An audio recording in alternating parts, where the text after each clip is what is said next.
Magandang araw sa ating lahat. Narito ang ating weather update.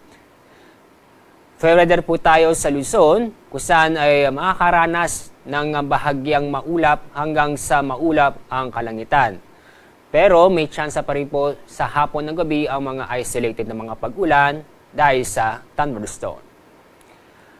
Fair weather din po sa Visayas at sa Mindanao, kung saan makakaranas din ng bahagyang maulap hanggang sa maulap ang kalangitan, maliban lang po sa mga isolated na mga pag-ulan sa bandang hapon o sa gabi.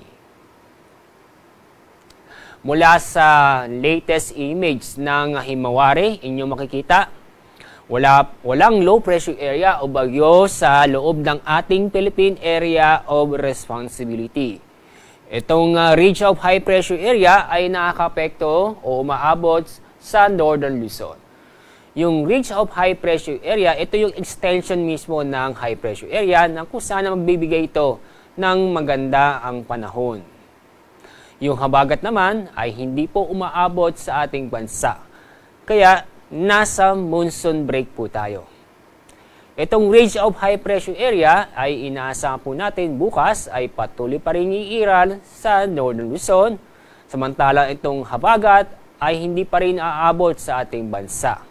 Kaya bukas, araw ng Biyernes, ang buong bansa ay makakaranas po patuloy din makakaranas ng fair weather kung saan makakaranas ng bahagyang maulap hanggang sa maulap ang kalangitan. Pero asahan pa rin natin ang mga isolated na mga pag-ulan sa hapon o sa gabi. Ang araw sisikat mamaya pong 5:40 ng umaga. Ang araw lulubog sa ganap na 6:25 ng hapon. Ayan pang ating weather update mula sa Pag-asa. Ako po si Alvin Sardi Aurelio.